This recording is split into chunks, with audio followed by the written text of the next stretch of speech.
po yung panahon na tayo pinagpapalakasan. Pagbasa nga kapatid na Shona, doon sa Hebrews 10:25, ito po kailangan ng mga tao ito sa panahon na sila'y nanghihina, nagkakaroon sila ng problema. Basa kapatid na Shona. Hebreo 10:25.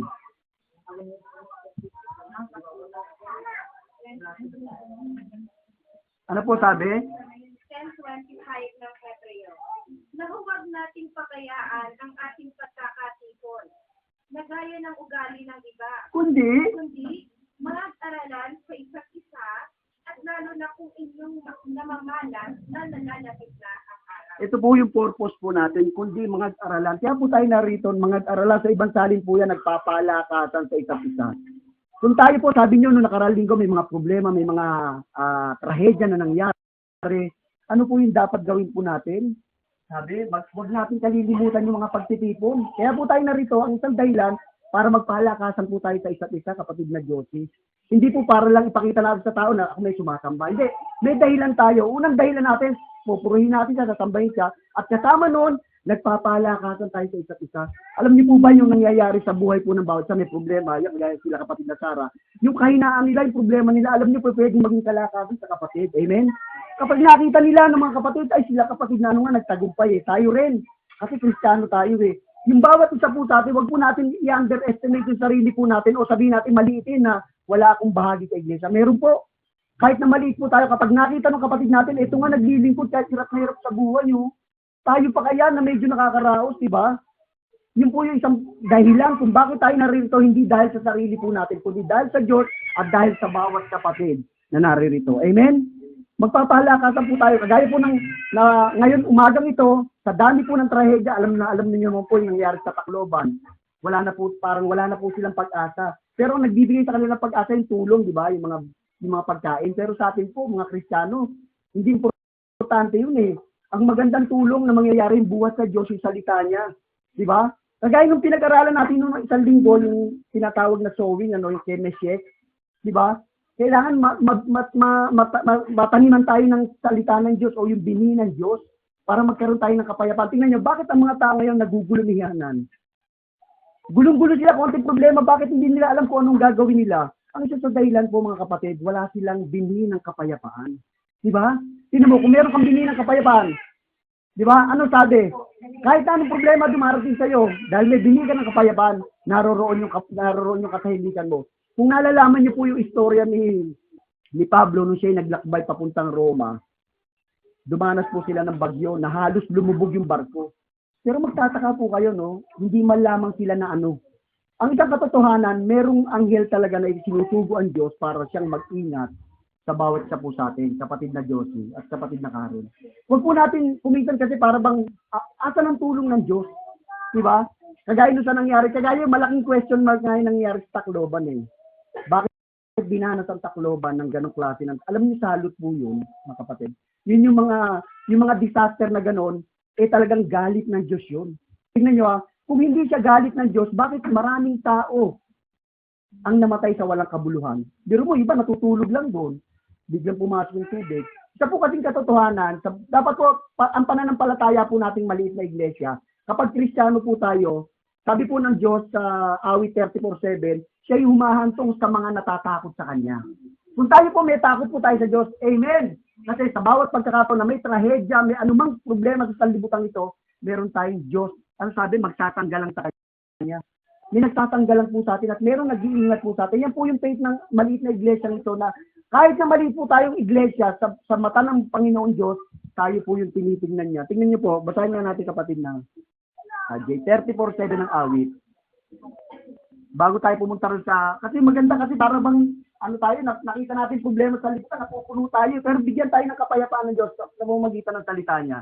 Ang sabi po sa banal na kasulatan, ang anghel ng Panginoon ay humahantong sa buong palibot na nangatatakot sa Kanya at ipinagsatanggalan sila. Kung tayo po, sasabihin kasi ng mga tao may takot din kami sa Diyos Pero ang tanong, bakit hindi sila nahaligtas? Ang Biblia po sabi, humahantong siya o pumupunta siya sa palibot ng mga natatakot sa Kanya. At anong ginagawa? At ipinagsatanggalan sila. So kung tayo po may takot sa Diyos at hindi tayo ipinagtanggalan, question mark yung pananampalataya po natin. Kasi ang tunay na Kristiyano, kapag natatakot ka, ipagtatanggalan ka. Kaya tanong, meron ba Kristiyanong mamamatay sa disaster o sa pagbagsak ng eroplano, sa paglubog ng barko? Wala po.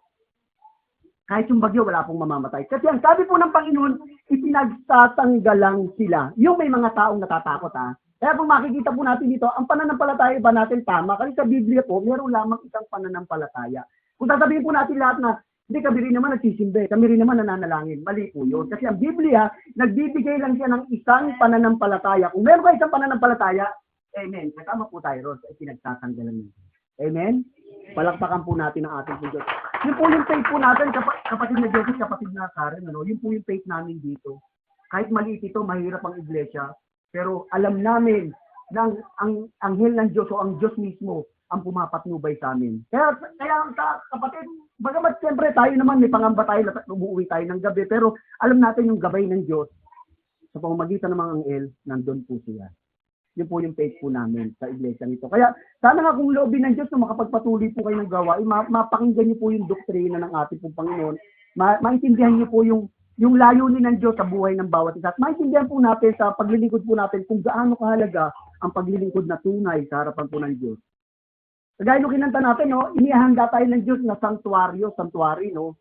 Tayo, sarili natin, sanctuary ito eh. Pero ngayon no, nakikita ko medyo masikip na tayo. Siguro naghahanda ang Diyos ng isang sanctuary sa atin, o isang bahay-sambahan na mas malaki-laki rito ng konti na magkakasya po tayo. Amen po ba? Para mas lalong maging maganda yung paglilingkod po natin. Kasi nung panahon natin sa yan, January pa lang. Pero hindi namin alam kung bakit gano'n na wala pa tayong matagpuan na malaki-laki. Siguro, mas maganda na ilagi nating isipin na ang mga ganitong pangyayari o mga ganitong sitwasyon sa buhay ng Kristiyano, lagi nating ilagay sa pangangalaga ng ating po Diyos. Bahala na siya kung ang mahalaga nakakapagpatuloy tayo. At siguro kung nakita ng Diyos na punong-puno na tayo, ililipat naman tayo ng Diyos. Amen po ba?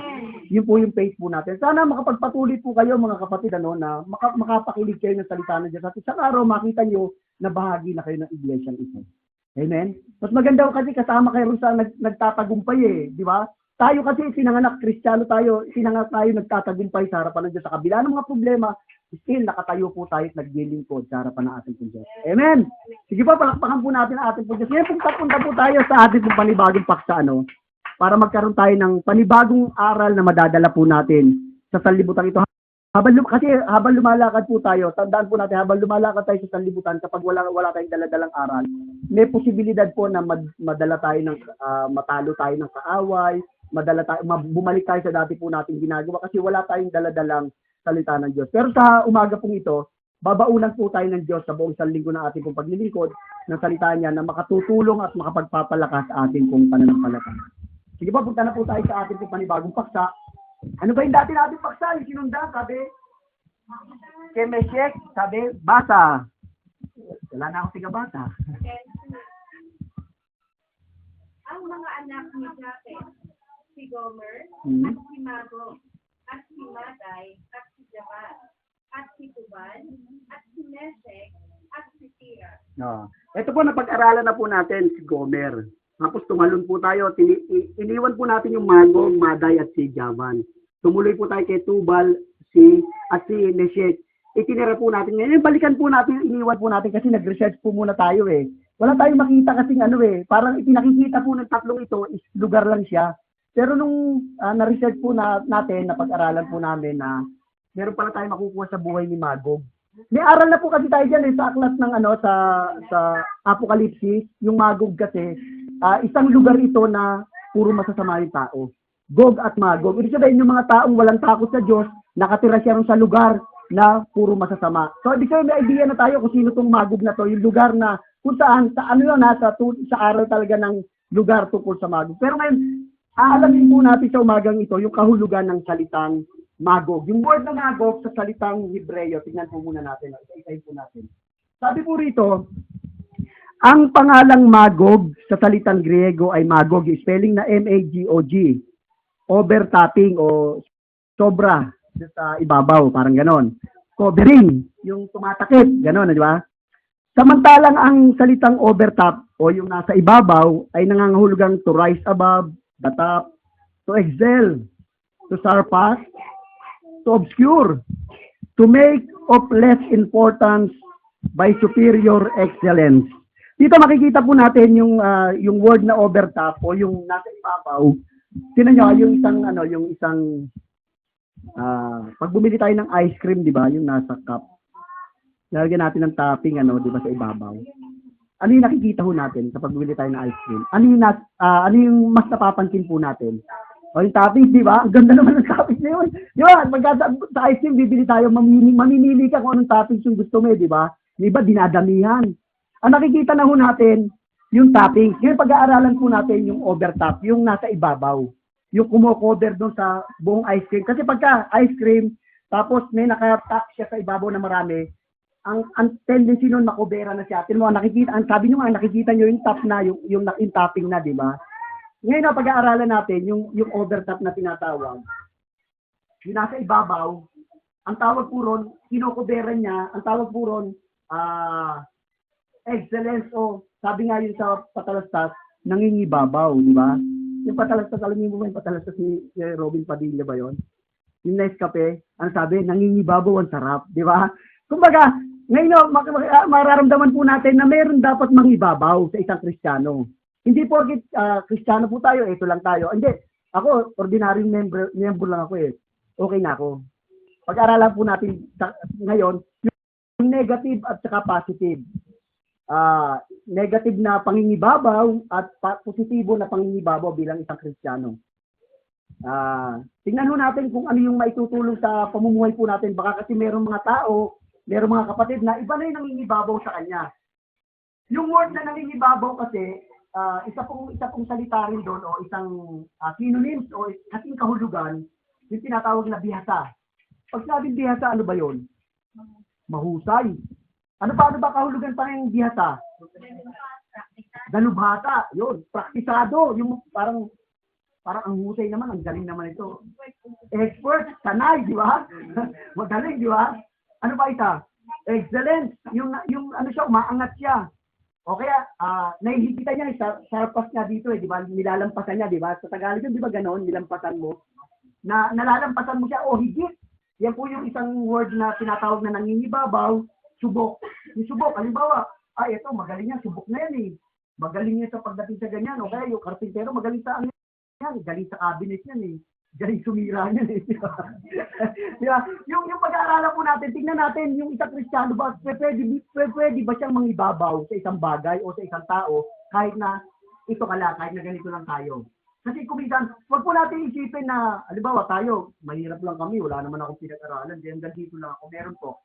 Mamaya po makikita po natin kung gaano kaganda na ang isang Kristiyano, meron siyang nalalampasang mga Kristiyano. Di ba sa Biblia nga, sabi, mas mapalad yung, sabi, may mga nahuhuli na mauna at may mga nauna na mahuli. Sa Biblia po, kahit na bago lang tayong Kristiyano, pero dahil nakipag po tayo maglingkod, nauunahan pa natin yung mga yung mga dati ng Kristiyano natatamad-tamad, nalalampasan po natin yun. Ito po kasama po yun, pag-aaralan po natin. Nakakarpas niya, nalalampasan niya. Ngayon, tingnan po natin bilang mga Kristiyano, saan ba tayo dapat maging biyasa?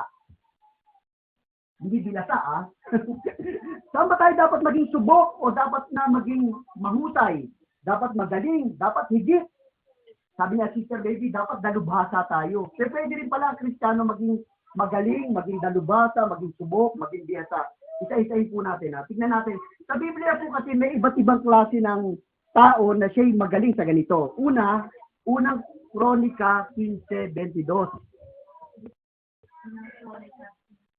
Nakita mo lang yung boses mo. Sige. At Sinsemania, na pinuno ng mga Levita, na nasa pamamahala sa awitan, siya ang natuturo tungkol sa pag-awit. Sapagkat, yun, bihasa. Meron din po palang song leader na mahusay. Di ba? Meron din song leader na mahusay. Sana Lobby ng Diyos, Sister Sarah, magaling kumanta to eh. Meron kasi sa Biblia, kumakanta lang. Nagpapaawit lang. Pero meron sa Biblia, sapagkat siya'y bihasa. Talaga nagtuturo siya tungkol sa pag-awit. May alam siya. Alam niya yung tono. Pag pinakikinggan niya, ito, nasa ang note nito, nasa mataas na nota. Ito, flat lang ito. flat nose. Ito, flat lang ito, ano? Flat nose pala, di ba? Meron, tama lang yung boses.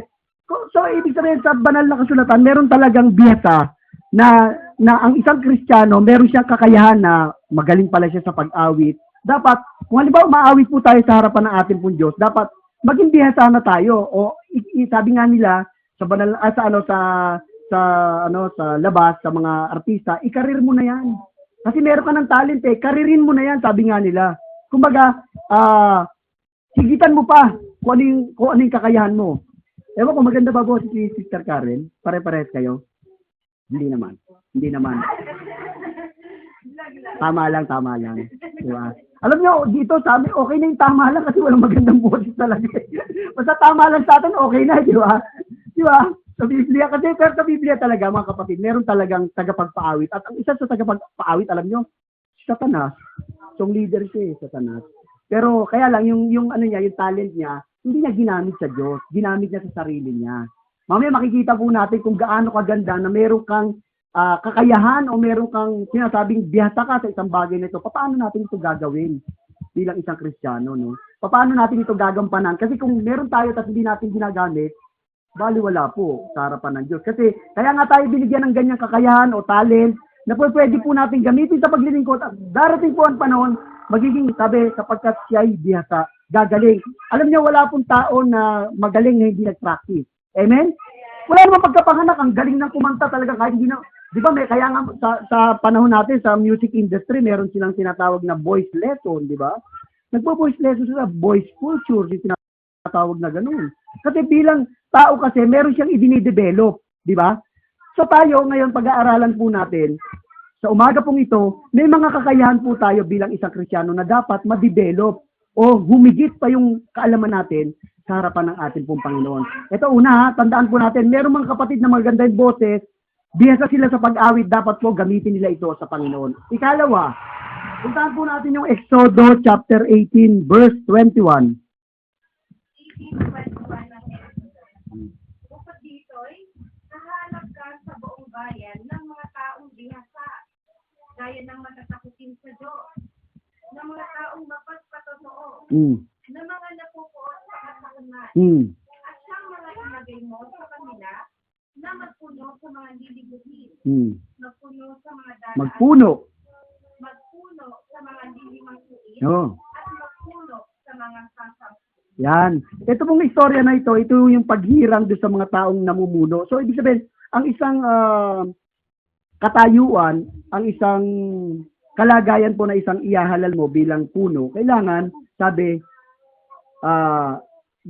bihasa saan? Gaya ng matatakutin sa Diyos. Kailangan yung isang tao na namumuno sa loob na iglesia, matatakutin siya sa Diyos. Tapos taong magpapatotoo, yung mapagpatotoo, yung bang kapag meron siya nakakausap, nagsasabi siya ang bait ng Diyos, ang buti ng Diyos, nagpapatotoo. So ibig sabihin, kapag ganun yung tao, may kakayahan kang mamuno dahil ikaw ay bihasa. Tapos sabi, mga napupuot sa kasakanan. Kasi alam niyo itong istorya na to, pinatotohanan to ni Apostol Pablo sa aklat ng Timoteo. Basahin niya natin kapatid na Shona sa aklat ng Timoteo. Unang Timoteo 3:1 patuloy. Oo, tingnan natin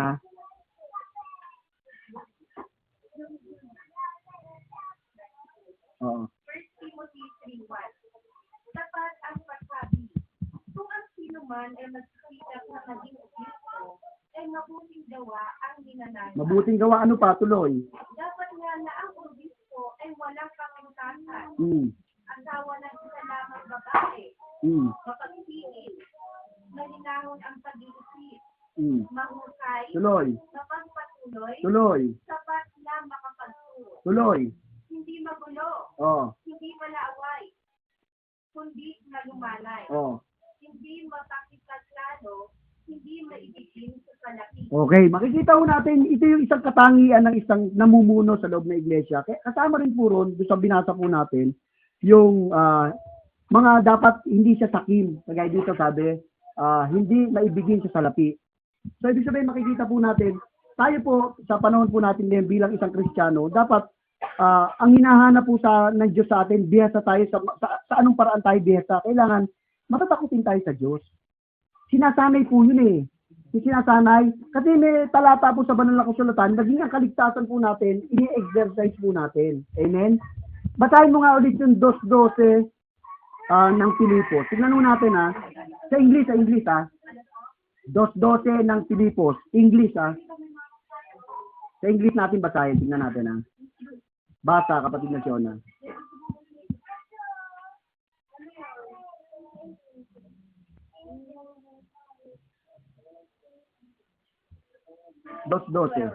Wherefore, my beloved, as ye have always obeyed, not as in my presence only, but now much more in my absence, work out your own salvation with fear. and trembling. Sa Tagalog nga, kapatid na RJ. Basa nga, kapatid na Siona. Kaya nga, mga minamahal ko, kung paano ang inyong laging pagsunod na hindi naman sa harapan ko, kundi tapos pa ngayong ako'y wala, ay lubusin ninyo ang gawain ng inyong sariling pagkaligtas na may takot at pangingin. Amen. Hindi lamang po ang Kristiyano kapag naligtas, okay na. Sabi po rito, ay lubusin ninyo ang gawain ng inyong sariling pagkaligtas. Kahit na po tayo nakakilala sa Diyos, halimbawa, tinanggap po natin ng Diyos, ligtas po tayo. Pero hindi po mananatili yung kaligtasan na ito kung hindi po natin i-workout o gagawin. Yung sabing lubusin ninyo ang gawain ng inyong pagkaligtas. Kailangan po, parang gagawin natin, kailan nilulubos po natin yung mga gawain sa loob ng iglesia, sa paglilingkod po natin, para mapanatili po natin o ma-maintain po natin na tayo ligtas sa harapan ng Diyos. Ang pananampalataya po kasi natin, sabi po kasi na iba, kapag sumampalataya ka, ligtas ka na forever. Meron ganun pananampalataya Pero ang iglesia po ito, kapag sumampalataya ka, ligtas ka. Pero kailan? Kailangan manatili ka. Paano ka mananatili? I-work out with salvation mo. Parang parang ganito lang yan Halimbawa po, galing tayo sa pagkakasakit. Sabi ng doktor, para mapanatili mo yung pagiging healthy mo, kailangan mag-exercise ka. Exercise po tayo. Yun yung tinatawag na, pag nag-exercise po tayo, pinananatili po natin malusog yung pangangatawan po natin. Sa paglilingkod naman po, para mapanatili po natin kaligtasan po natin, kailangan po ano yung mga gawain, yun po yung gagawin natin. Yung ilulubos natin yung mga gawain, itinakda ng Diyos po sa atin.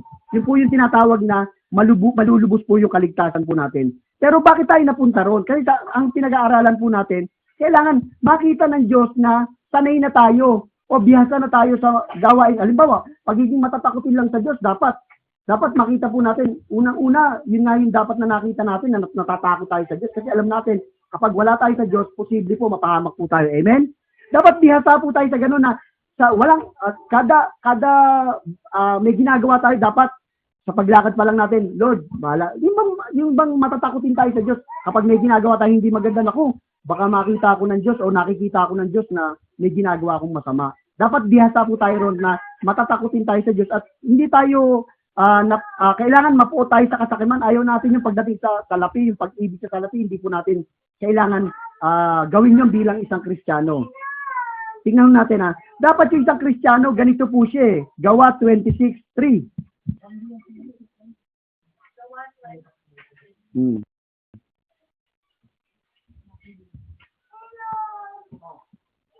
Lalong-lalo na, sapagkat sinasakal sa lahat ng mga kaugalian at mga suliranin na mayroon ang mga Hudyo.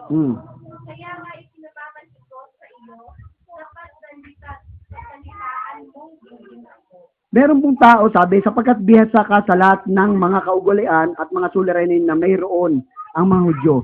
Tayo po bilang Kristiyano, dapat bihasa po tayo. Halimbawa, kapatid na Josie o kapatid na Mean, halimbawa may pumunta ho sa inyo, mag-asawa. Ay, ginugulpay ko na asawa ko Yung iba, ang payo nila, naku, hiwalayan mo na yan, salbahay yan Diba? Pag tayo bihasa sa kaugalian, sa aral ng Panginoon, siyempre ang ituturo po natin, hindi, mapag-uusapan naman yan Mag-usap kayo mag-asawa. Sa banal na kasulatan po, meron pong ibinibigay sa atin ng Diyos na pwede po tayong magdesisyon sa inyo. Siguro may mga lumalapit sa inyo, na mga mag-asawa, mga problema. Pero kapag tayo, lagi tayo nagbabasa ng Biblia, lagi tayo sumusunod sa utos ng Diyos, nagiging bihasa po tayo, nagiging maalam tayo. Kumbaga, alam natin, hindi, ang ugali ng iglesia, ganito yan, hindi uma-attend yan sa hindi gawain. Halimbawa kasi kuminsan kasi Kagaya doon, di ba, nabalitaan nga namin na naki-attend sila sa ibang church. Alam niyo, sa iglesia po kasi hindi, ang tunay na iglesia po, hindi tayo magkukulang ng pagkain sa loob ng iglesia. Hindi natin kailangan makinig sa iba. Hindi po natin kailangan makinig sa iba para mabusog yung kaluluwa po natin. Kailangan, kung ano yung pinag-aaralan dito, maging sapat tayo at dapat yung natin, i-enhance natin para maging bihasa po tayo sa paglilingkod natin sa harapan ng Diyos. Halimbawa, may lumalapit sa inyo mga problema. Yung maliliit na problema, kung hindi po natin kayang isolve yun, kailan pa tayo magiging mahusay sa paglilingkod? Maliit na problema sa pamilya. Halimbawa, sa pamilya, hindi nawawala yung alitan, tampuhan sa magkakapatid. Pero ano yung sasabihin mo? Hindi, huwag mong bigyan yan. Loko yan, di ba? Dapat tayo bilang mga Kristiyano, mediator din tayo eh. At the same time, nagbibigay tayo ng payo. Hindi, magkasundo kayo. Maganda sa pamilya yung nagkakasundo. Kung marunong tayong magbigay ng pasya o marunong tayong magbigay ng payo doon sa mga lumalapit sa atin dito. Sabi kasi rito, pag tinignan po natin si Haring Agripa to, sabi, lalong-lalo na sapagkat bihasa ka sa lahat ng mga kaugalian at mga suliranin na mayroon ang mga Hudyo. May mga suliranin po tayo, tama, ang loob na iglesia. Meron tayong mga suliranin, meron tayong mga kaugalian. Pero kung tayo patuloy na inaalam po natin ito, darating yung panahon inaalala natin ito, magiging bihasa po tayo. At kasama po nito, yung mga kaugalian, ito po isa, Ezra chapter 7 verse 6. Ezra 7:6.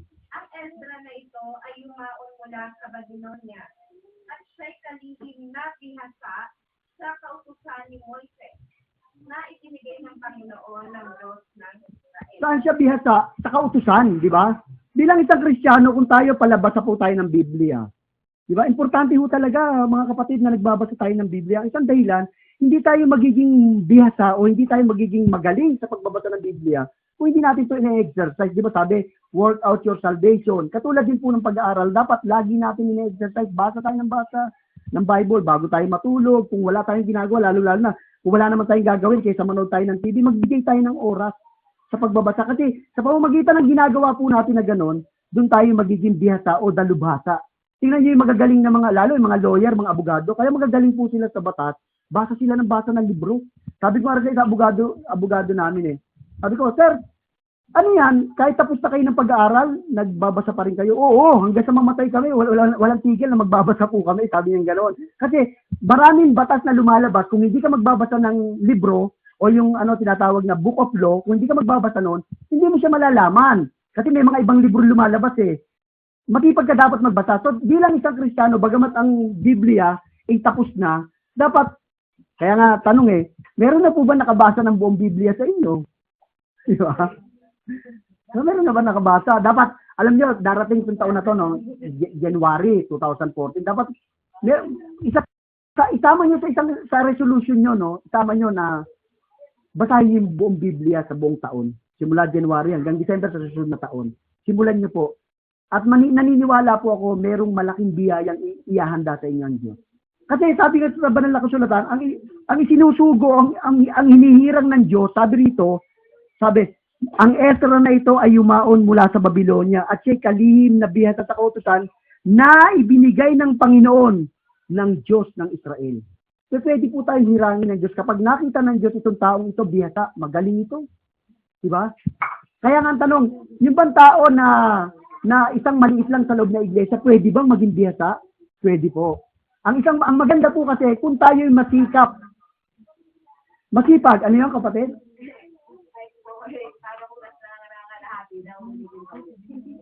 Kung nangangalahati na. Nangangalahati na daw po ng pagbasa. Paulitin pa daw po. Ay, hindi na. Siyempre, dire-diretso na yun. Kung tayo kasi, yung sinasabing bihasa, ine-exercise lang natin. Basa. Kung ano yung makikita natin sa Biblia, basa, tanong. Ganun po yung isang pumupunta rin sa isang mahusay. Tatandaan po natin na walang naging mahusay na hindi siya nagtatanong. Yung sa sarili lang po natin, walang gano'n. Ang isang mahusay, kahit sa ilagay natin sa sports, sa pag-aaral, sa trabaho, lahat yan. Kaya nagiging magaling yan, bunga ng kasipagan niya. Matanong siya, nag-aaral siya, masusi siya na lagi siyang tumutuklas. Yun po yung isang magagaling na tinatawag na bihasa. Pero sa banal na kasulatan, ang isang masasabi lamang po natin, kapag nagiging bihasa yung isang tao sa kautusan ng Diyos, kung masipag siya siyempre makinig. Masipag siya magbasa ng Biblia. Tingnan mo, pagtamad ka. Di ba? Nangaka lang Wala. Napakinggan mo na nga, hindi ka naman marunong, hindi ka naman marunong mag-analyze o marunong mag-meditate, magbulay-bulay. Baliwala, parang pag napakinggan mo rito, mamaya paglabas mo, wala na. Di ba? Kaya yung tao, hindi natitigil yung pagiging marunong niya o yung pagiging biyasa niya kasi siya mismo ang pumuputol sa papaanong paraan. Kasi kapag napakinggan niya, hindi niya binubulay-bulay.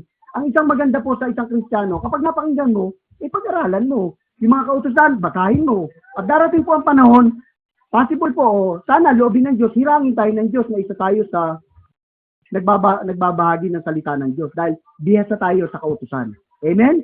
Dapat hangarin po natin yun kasi una-una may mga pamilya po tayo, tama? May pamilya po tayo na hindi pa ligtas o wala pa sa Panginoon. Ang isang paraan para madala natin sa Panginoon, makita ng mga tao sa paligid po natin na nag-e-excel po tayo. Umaangat yung kaalaman po natin sa pagdating sa salita ng Diyos. Kasi, tingnan nyo, pag may problema yung kapitbahay nyo, sigurado pupuntahan na kayo kasi marunong kayong magbigay ng payo.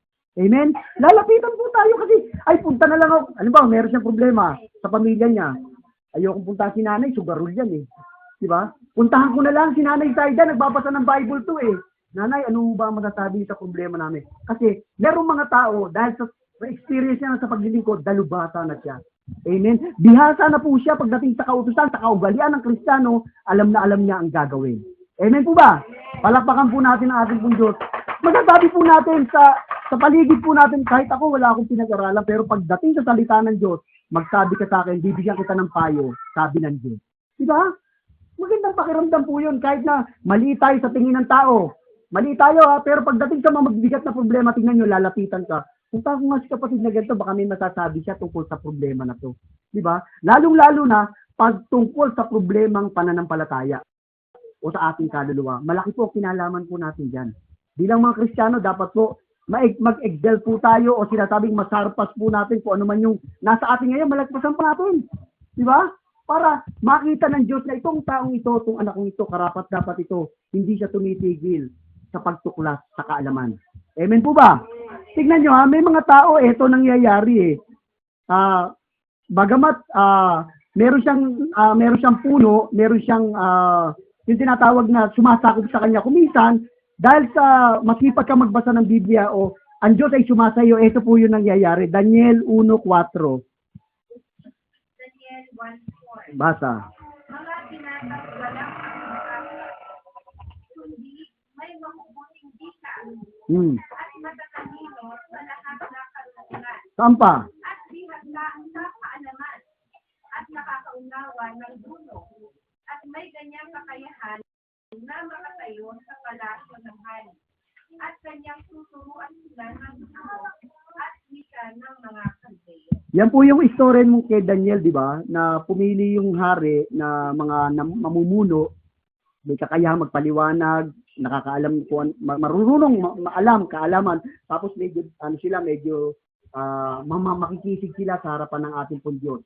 Pero yung pong napili nung unang hari o yung isang namumuno doon, nung nanaginip po si Haring Nabukod na dinosaur, sabi nga nila, sabi nga nila Nabucodonosor, sabi nga nung nanaginip, yung pinili po nila mga binata, wala makapagpaliwanag, Pero isa sa nakapagpaliwanag, lalo-lalo na sa kautusan, si Daniel. May paliwanag niya Kaya siya, nahirang siya Itinaas siya ng posisyon Biblical po dapat ang isang Kristiyano, meron siyang alam pagdating sa salita ng Diyos.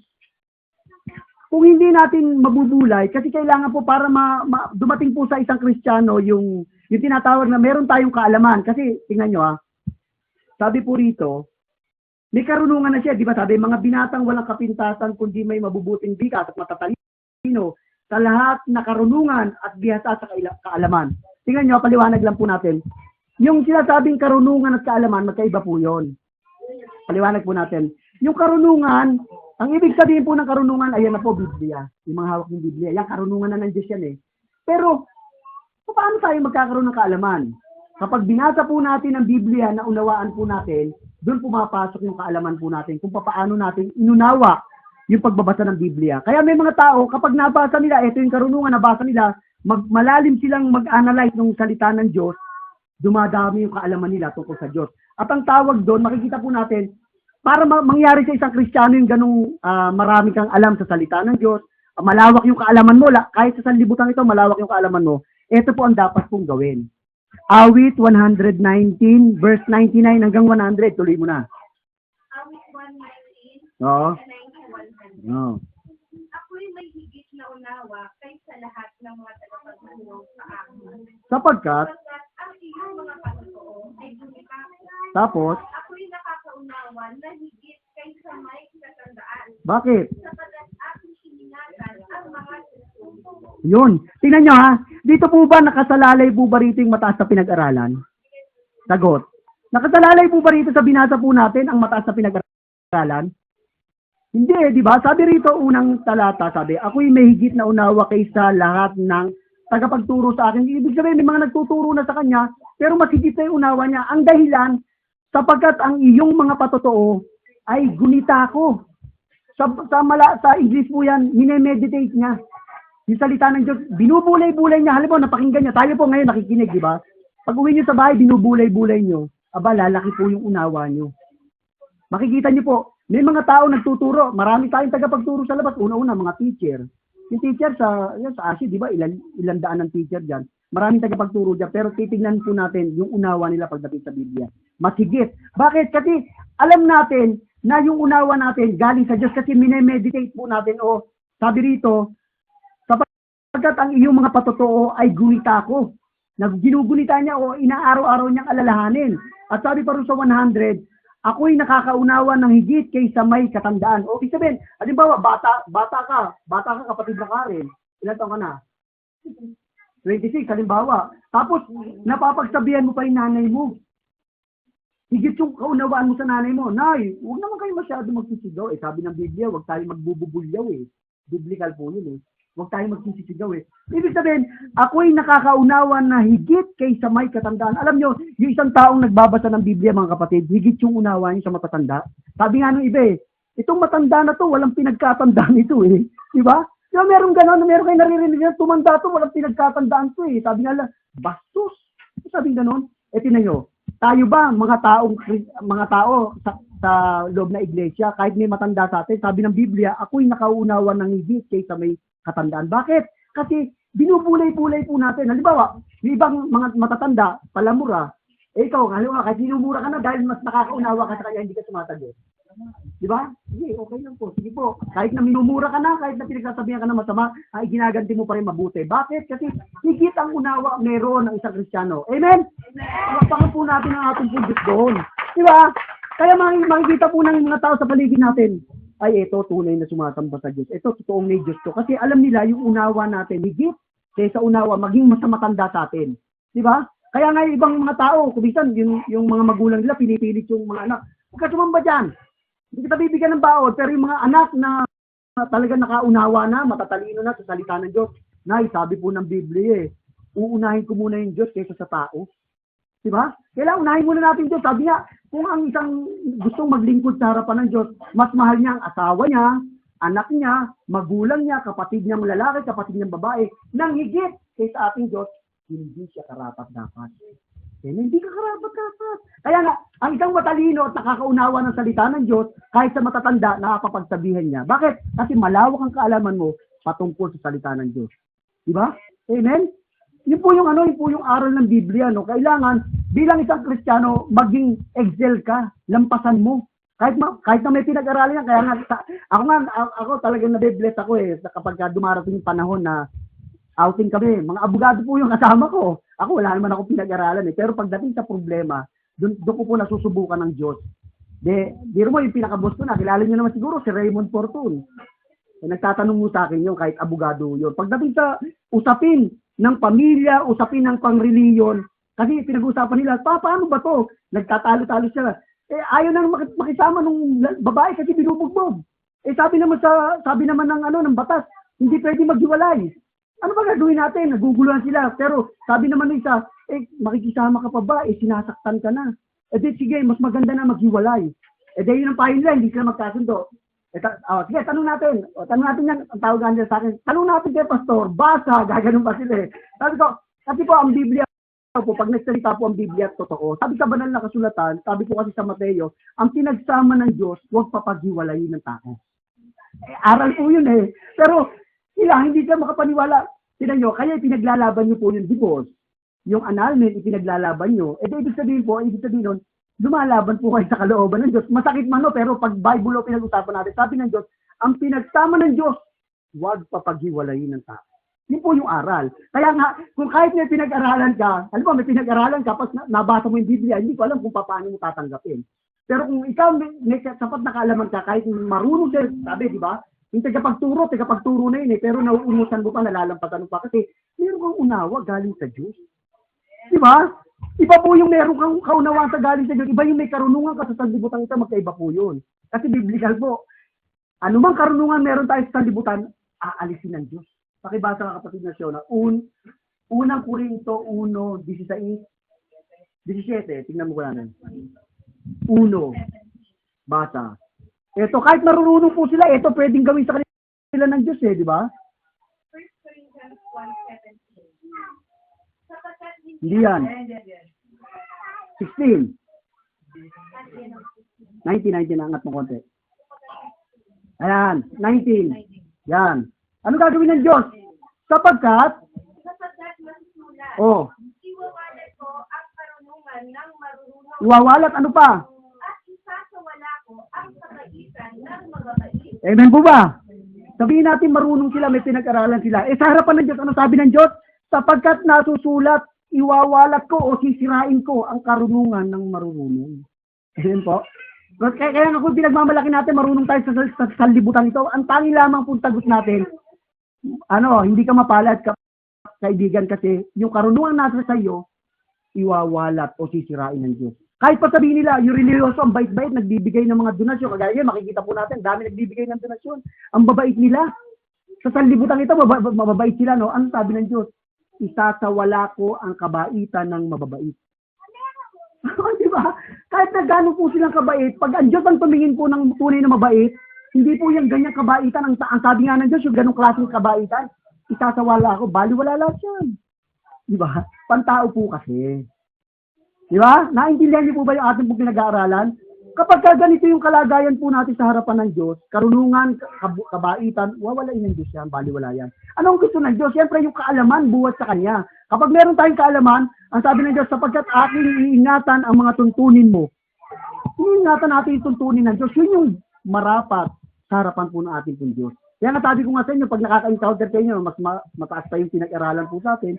Kaya pag dumarating pag pinag-uusapan ay ang kaluluwa po natin, wala nang ibang aangat kundi yung galing sa Diyos. Kailangan nakaangat po tayo o nangingibabaw tayo sa kanila kasi tayo, meron tayong kaalaman, hindi katulad ng kaalaman ng sanlibutan ito.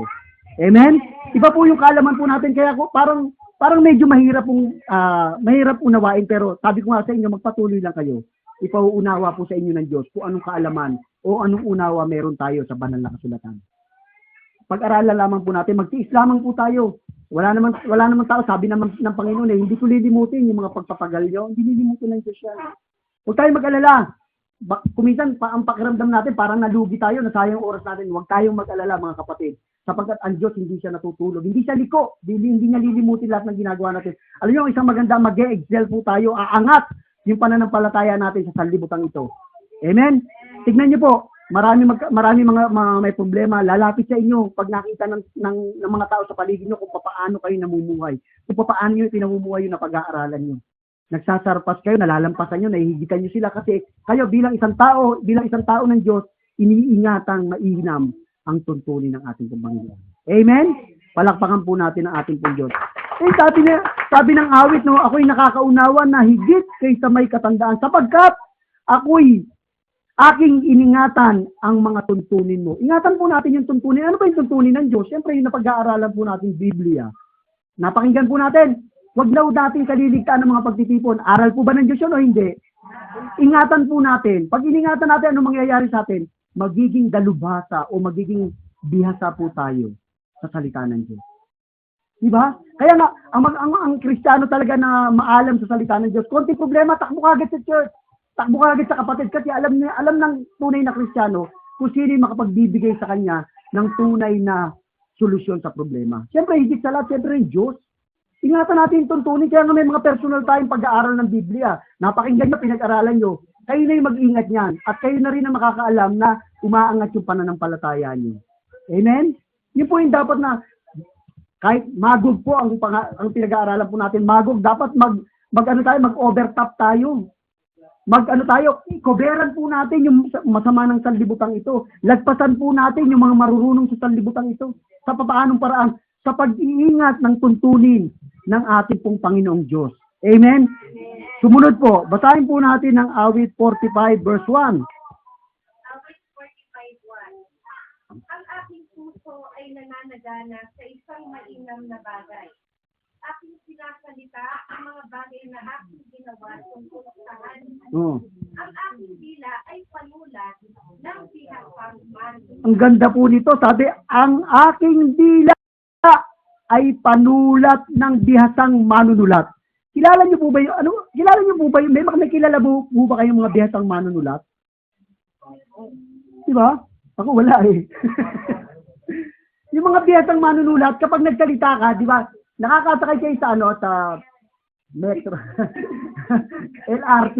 Sa LRT may makikita kayo na berso sa metro. Mga gano'n, yung mga sagutan niya, no? Yung mga salita ba ng Makata, yung mga salita na malalalim. Sabi ng banal na kasulatan, ang aking dila ay panulat ng isang bihasang manunulat. Kumbaga, yun daw Kristiyano, yung Kristiyano daw kapag nagsalita siya, para siyang magaling na bihasang manunulat kasi marunong tayong mag-ingat ng sasabihin natin. Halimbawa, may lumapit nga sa inyong problema, nagsasalita kayo ng may kabuluhan.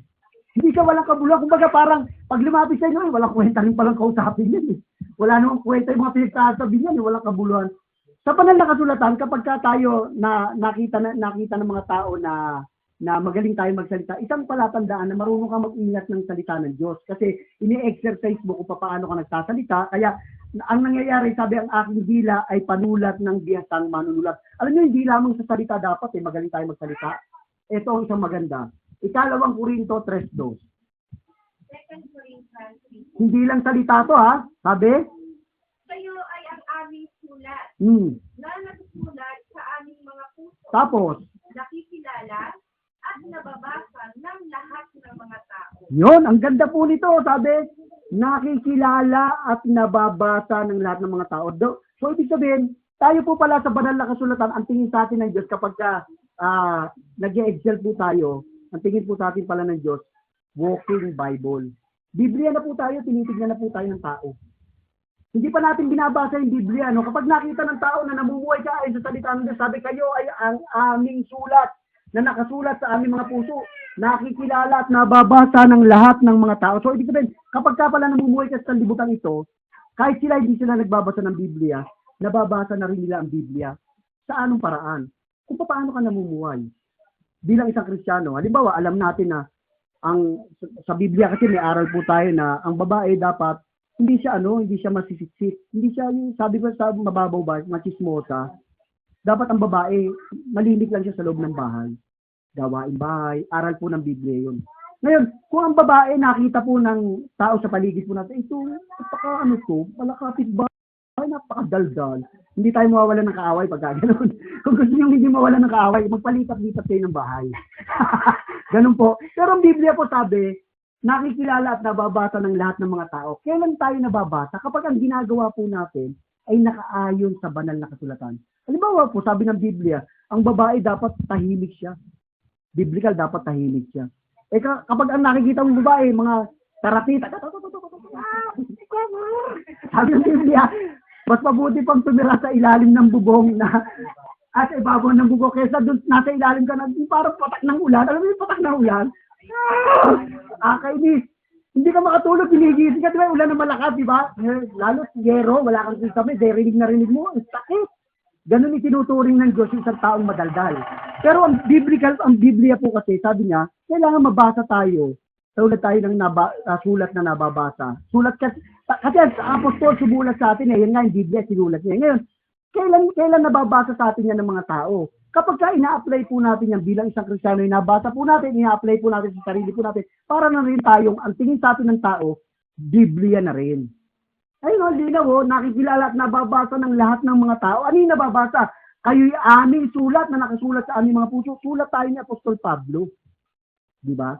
Nababasa tayo ng mga tao sa paanong paraan. Yung pamumuhay po natin, yung way of living po natin ay galing o naka-attach lagi sa Panginoon. Nag-excel po tayo. Na ang klase ng pamumuhay natin, iba tayo sa kanila.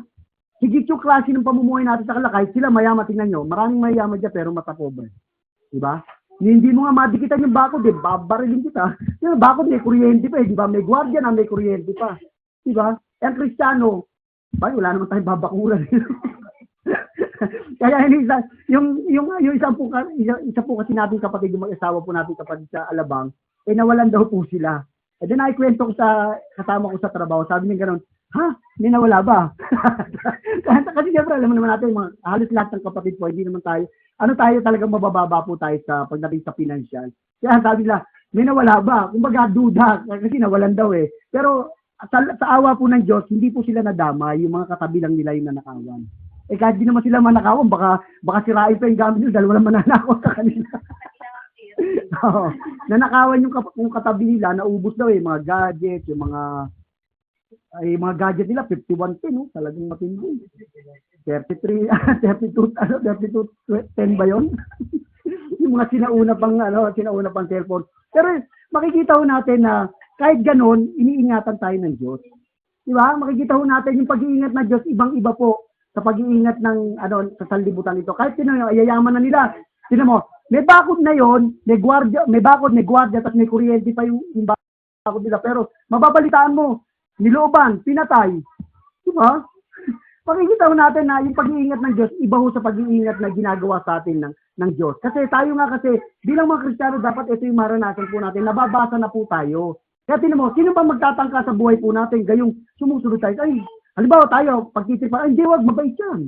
Huwag nyo niya, huwag nyo gagalawin niya. Yun po yung isang natatanggap nating benepisyo sa harapan ng Diyos. Kapag tayo namumuhay na ayon sa mabuting balita, maraming tao na gumagalang po sa atin. At kuminsan, nakakaawa naman yan si ganito, ang bait-bait naman, di ba? Yung maririnig po natin sa kapitbahay natin. Kaya marinig sa atin na, pakachismos, huwag ka makikipag-usap dyan, chichismis ka niyan.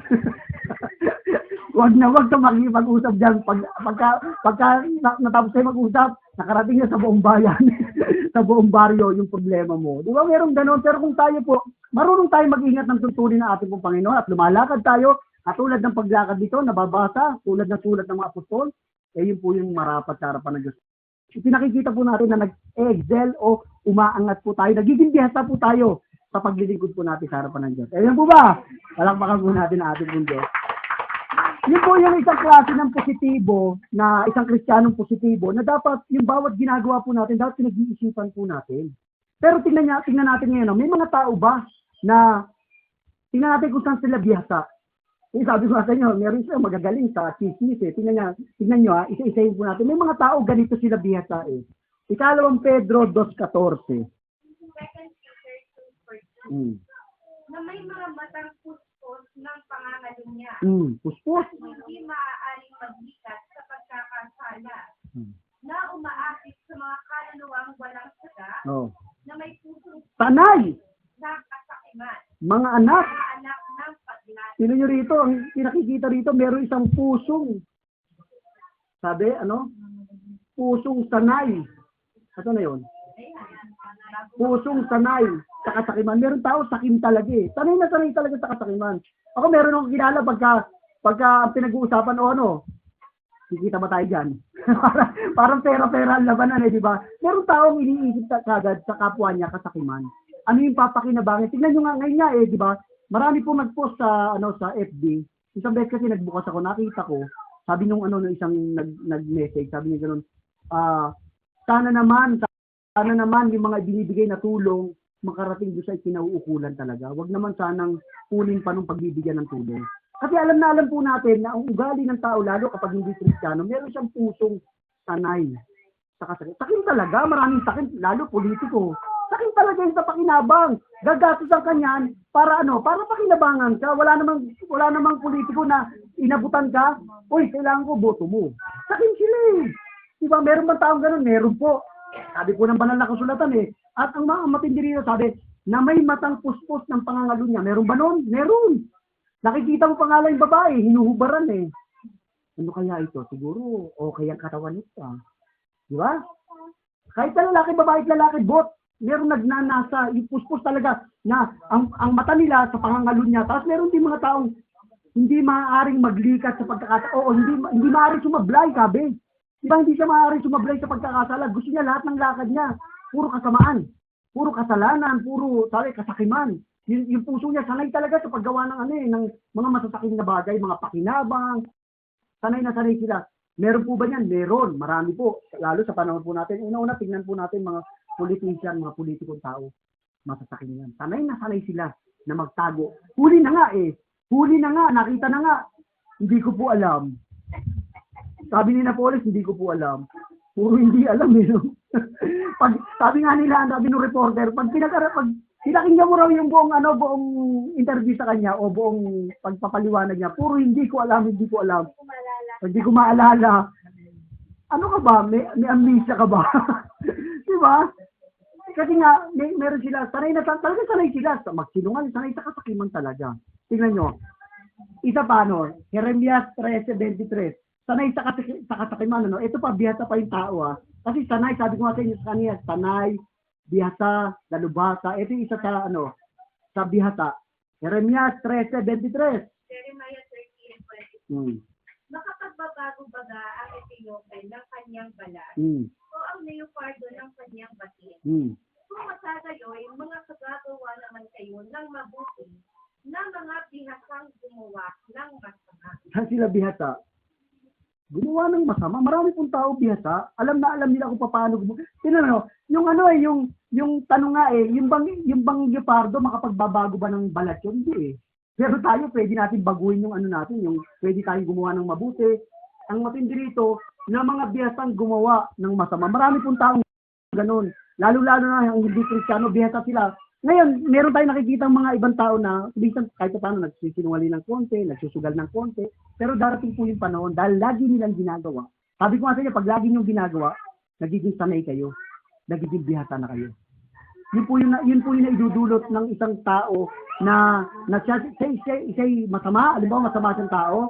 Darating po yung panahon, magiging hustler yung tawag. Bihasa sa paggawa ng masama. Kahit anong klase ng masama, kahit anong klase ng hindi magandang pamamaraan, gagawin nun. Kasi magiging bihasa siya sa paggawa ng kasalanan. Tingnan nyo sa Ezekiel 21:30, tingnan natin paliwanag doon sa bihasang gumawa ng masama. Ito isang masamang tao eh. 31. At aking ibubuhos ang aking galit sa iyo. Oh. Aking hihilipan ka sa pamamagitan ng apoy ng aking poon. Oh. At aking ibibigay ka sa kamay ng mga sampalasang tao na bihasang pumatay. Bihasang pumatay. Meron tao, ang gagaling pumatay, mga hired killer, alam na alam kung sa kapatatamaan. Alam na alam, isang bala ka lang. Sabi nga ng palabas ni Fernando po, isang bala ka lang, tapos ka na. Bihasa sila, alam nila kung saan ang kahinaan ng tao. Alam nila. May mga tao pong ganyan sa panahon po natin. Kaya nga meron iba, ang mahal-mahal ng bayad nila sa buhay ng tao. Kasi mahal siyang maningil. Kasi magaling siya, hustler na siya. Meron tao ganyan bihasang pumatay. Literal, bihasa sila pumatay. Maraming tao na sa panahon po natin ngayon, maraming tao, mamamatay tao. Maraming tao gumagawa ng masama. Isa pa, ganito, unang hari, 14:52, 52:3 ng awit. Iniibig mo ang kasamaan ng higit kaysa kabutihan. At ang pagsusungaling kaysa pagsasalita ng katulungan. Tingnan mo, yung tao merong higit Saan siya higit? Saan sa sanay? Sabi, iniibig mo, sabi rito, iniibig mo ang kasamaan ng higit. Di mo, mas lagpas mas nangingibabaw yung kasamaan niya kaysa sa kabutihan. At ang pagsisinungaling kaysa pagsasalita ng katwiran. Maraming tao mas madali pang magsinungaling kaysa magsalita ng katotohanan, di ba? Meron kapatid tinatanong ginawa mo ba to? Hindi. Tapos kinabukasan nalaman namin, ginawa mo ba to? Oo. Di ba? Dapat pagka tinanong ka, ano ba mas gusto mo? Dapat saan ka nag-e-excel? Saan ka nagsasarpa? Saan nangingibabaw dapat ang isang Kristiyano? Dapat mangingibabaw ka sa kabutihan, kasi dito baliktad eh. Inibig mo ang kasamaan ng higit kaysa kabutihan at ang pagsisinungaling kaysa pagsasalita ng katwiran. Baligtad eh. May mga tao ganyan. Kaya nga ang Kristiyano dapat hindi ganyan eh. Dapat saan tayo nangingibabaw? Dapat pagkabaligtad to. Inibig mo ang kabutihan ng higit kaysa kasamaan. Dapat ganun. Dapat masigit mong natain o makapagsalita ng katwiran kaysa pagsisinungaling. Sa tao kasi, kahit mga Kristiyano natin isip, pansinin nyo, mas madali pa sa kanila magsinungaling. Diba?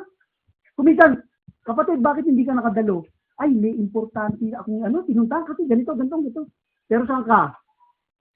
Inaantok lang pala. Di ba gagawa pa ng parante?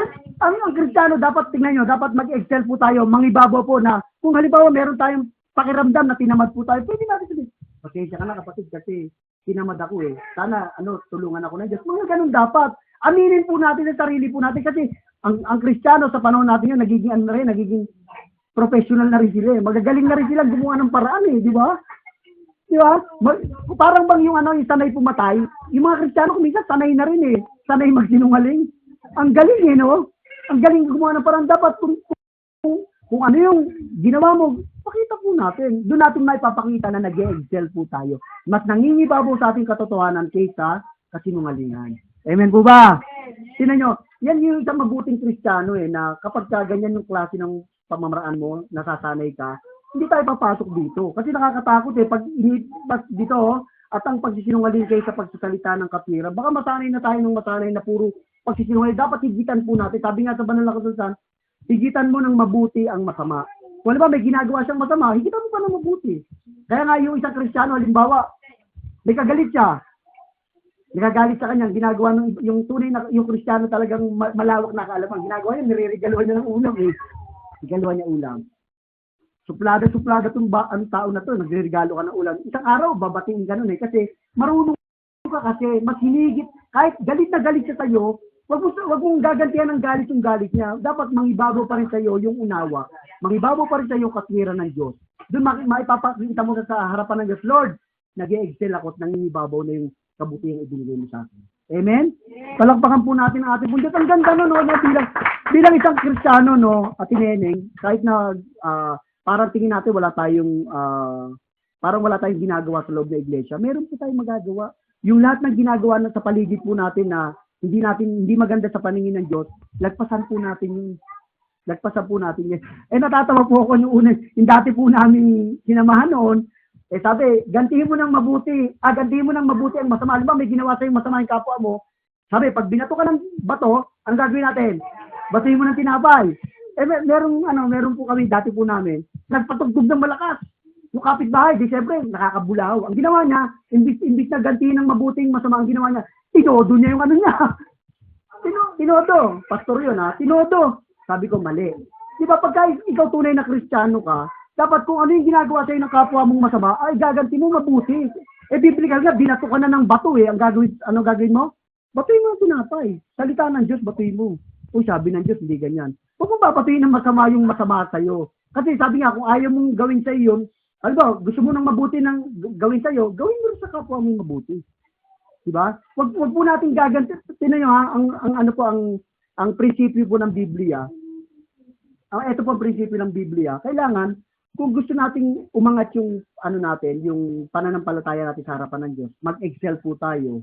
Kailangan mas higitan po natin yung pagsasalita ng pagsisinungaling. Higitan po natin ng katwiran. Maging yung kasamaan, higitan po natin ng kabutihan. Kasi wag natin babaliktarin. Kung minsan nababaliktad ang mga tao ngayon, baliktad eh. Hindi mas higit yung kasamaan nila kaysa sa kabutihan eh. Mas higit yung pagsisinungaling niyo, bata. Hindi mo tinuturuan magsinungaling yan eh.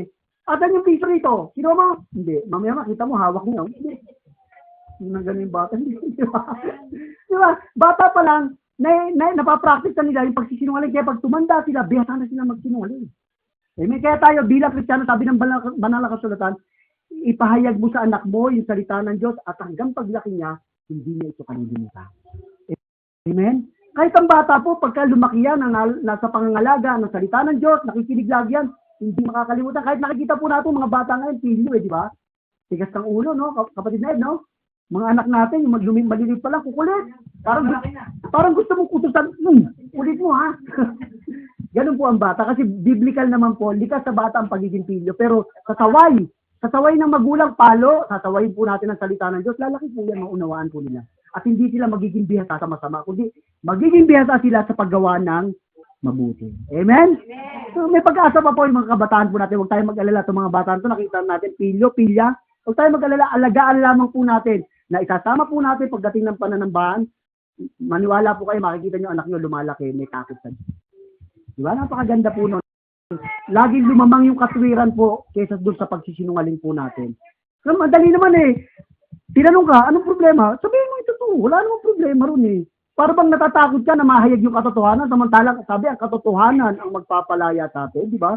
Natatakot ka sabihin yun eh. Samantalang ang dali-dali naman magsabi ng katotohanan.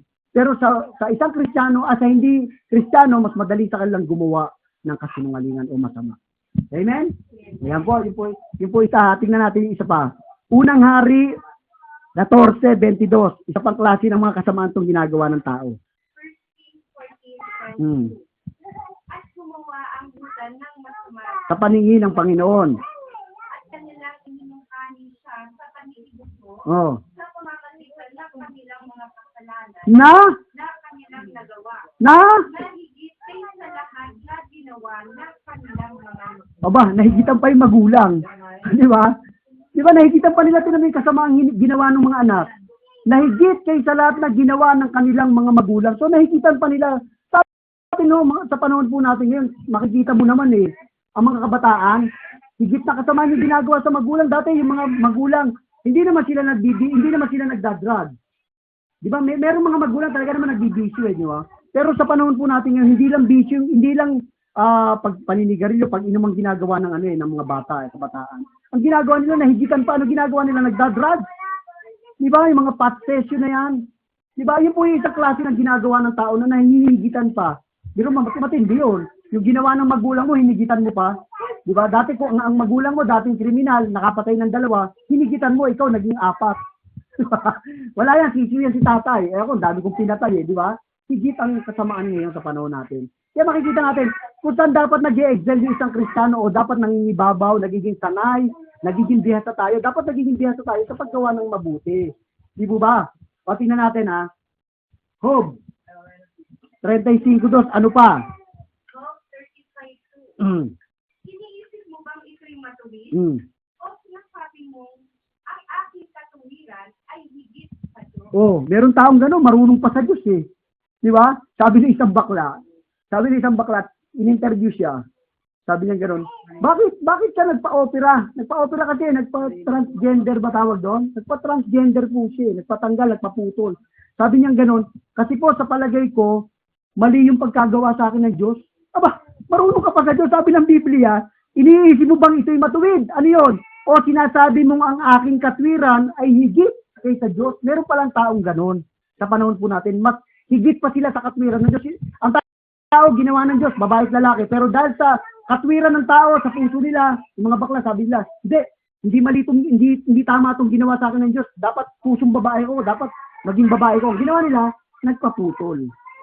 O di ba? Meron pong taong ganun sa panahon natin, higit yung kasamaan, yung katwiran nila. Parang sinabi na nga ng Diyos na na kailangan ang tao maglingkod sa harapan ng Diyos para maligtas. Ikaw naman, hindi, may kanya-kanya tayong paglilingkod. Di matigas ang ulo mo? Di ba? Matigas ang ulo mo. Tayo po bilang Kristiyano, nabubuhay po tayo sa pananampalataya. Kung ano sinabi ng Diyos, susundin po natin. Amen?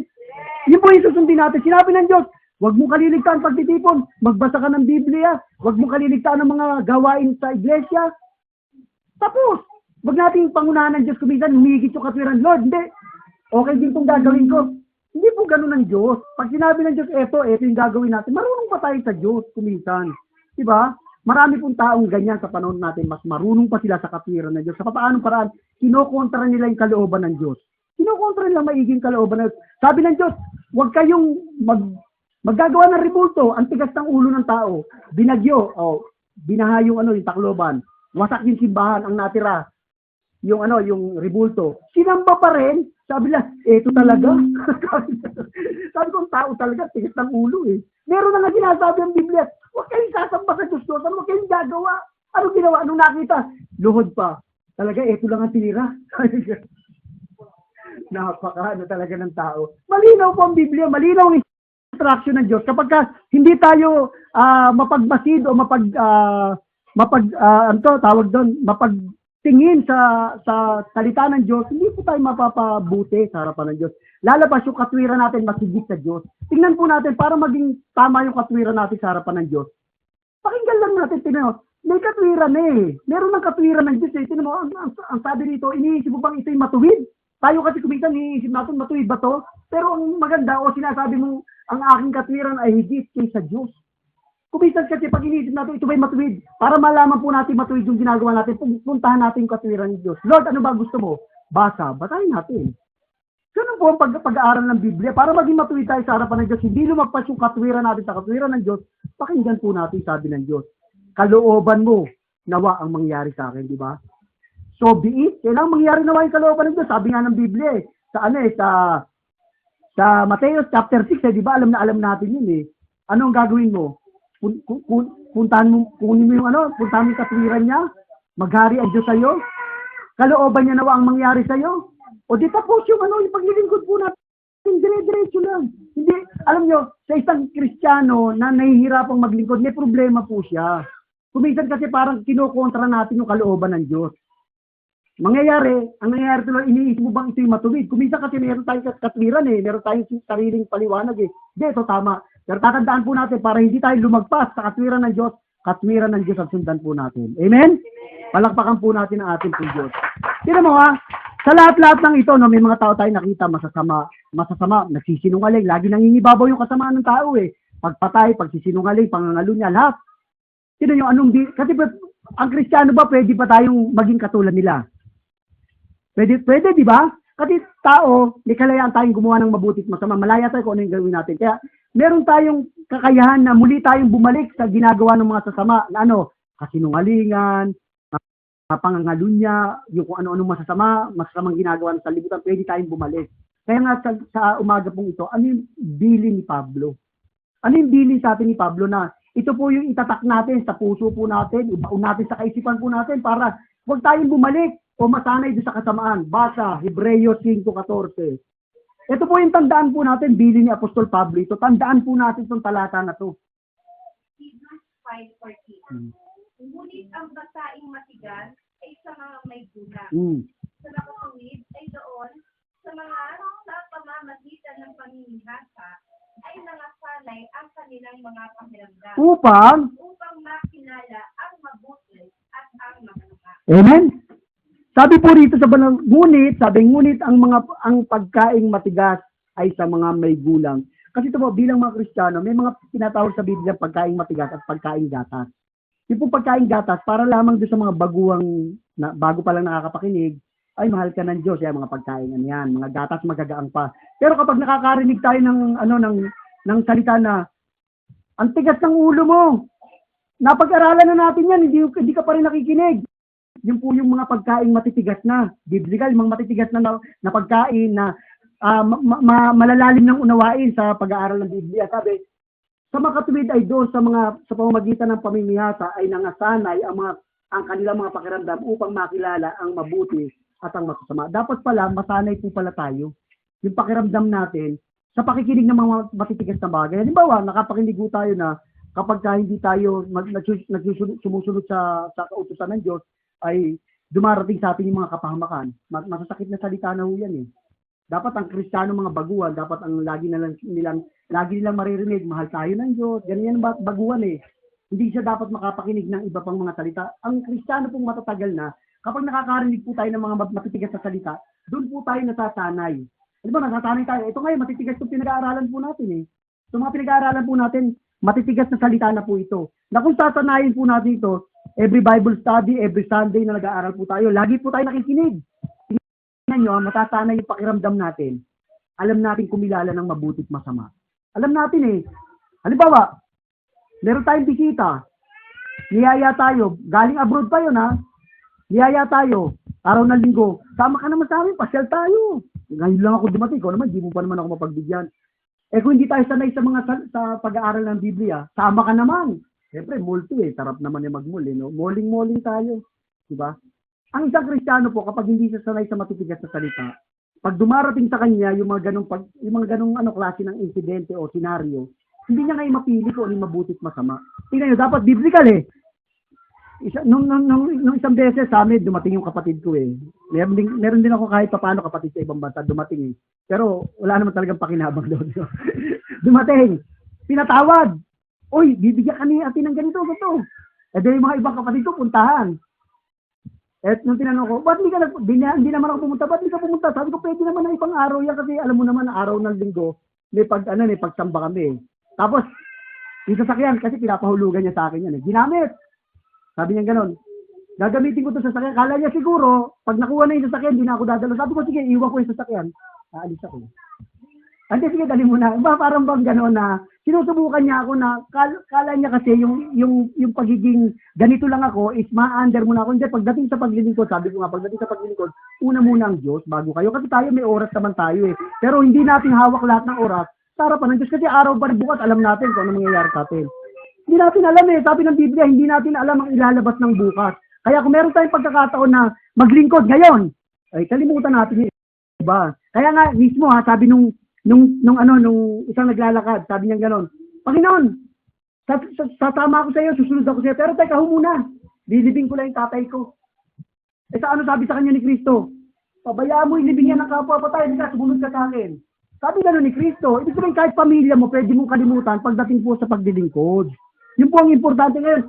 Bakit ko po sinasabi ito? Kasi nakikita po natin kung sanay tayo sa mga salitang aral ng Biblia o yung salita ng Diyos, dumating ang mga pagsubok sa atin, alam natin kung paano natin ititreat ang mabuti at masama. Amen? Sanay na po tayo kasi sa pamamagitan ng pamilihasan, nangasanay ang kanilang mga pakiramdam upang makilala ang alin? Ang mabuti at masama. Alam natin eh, hinahadlangan ito ang paglilingkod ko, alam ko, hinahadlangan mo. Dahil sanay ako sa pag-aaral ng Biblia eh, hindi pwede yan. Kailangan, unahin ko muna ang Diyos. Ganun po ang Kristiyano, dapat masanay tayo sa mga pakiramdam na kung saan makapamimili tayo ng mabuti at masama. Tama ba yung kapatid na Shona? Di ba? Meron mga ganun pangyayari na alam na natin ang aral, kaya nga tayo bilang mga Kristiyano dapat, halimbawa napag-aralan nyo na po yan, nabanggit na sa inyo. Hindi naman tayo makulit na Kristiyano eh. Ang lagi na lang natin sasabihin, bahala ka kapatid, napakinggan mo na yung aral, alam mo ang aral natin, dapat marunong kang makiramdam o makilala kung ano yung mabuti at masama. Sabi ko nga, di bali maging kaaway natin ng kamag-anak natin. Huwag lang maging kaaway tayo ng Diyos. Amen? Di bali magalit sa atin ng buong mundo, huwag lang ang Diyos. Kasi pag nagalit sa atin ng Diyos, wala na tayong pag-asa. Kaya ang tao sa sanlibutan, kahit magalit po sa atin, ang mahalaga, meron tayong Diyos na sinasandalan. Yun po yung dapat natin gawin bilang isang Kristiyano, maging tulad tayo ni Magog na na-overtop natin, nakukuberan po natin yung masama, nahihigitan po natin yung masama, at nangingibabaw po tayo sa sanlibutan ito sa parang namumuhay po tayo ayon sa mabuting balita. Amen po ba? Yun po yung ugali ng isang Kristiyano na nawa matuto tayo sa pangalang Magog na ang katumbas ito ay mag-overtop po tayo. Humigit yung paglilingkod natin, mag-excel po tayo, masarpas po natin, malampasan po natin, yung mga dati po nating maling paglilingkod, ngayon po malampasan po natin. Manindigan po tayo, sa madalit salita, manindigan po tayo pagdating sa paglilingkod sa harapan ng Diyos, umangat tayo sa lahat ng tao sa paligid po natin. Amen? Yan po ang ating pong aral sa buhay sa pangalang Magog. Kung meron po kayong katanungan, sige po, at pag-aralan po natin. Kahit labas po sa topic. Kung sa topic po, may tanong po kayo, sige po, malaya po kayo magtatanong. Yan po ang aral po natin. Sana mag-excel tayo sa sanlibutan ito, kahit na mahirap tayo, kahit na maliit tayo sa paningin ng tao, basta mahalaga, umaangat tayo sa paglilingkod natin sa harapan ng ating pong Diyos. Madali po nating matrace yung umaangat tayo kasi hindi na tayo makasanlibutan. Umaangat po tayo sa harapan ng Diyos. Meron po ba kayong katanungan? Sige po, wag ko kayo nahiya. Tanong mo kayo. Kapatid na Josie. Kayo, baka may tanong kayo. Naintindihan naman ba? Hindi kasi baka tagal-tagal din naman. Ulitin ko ho. Naintindihan naman. Oo, naman.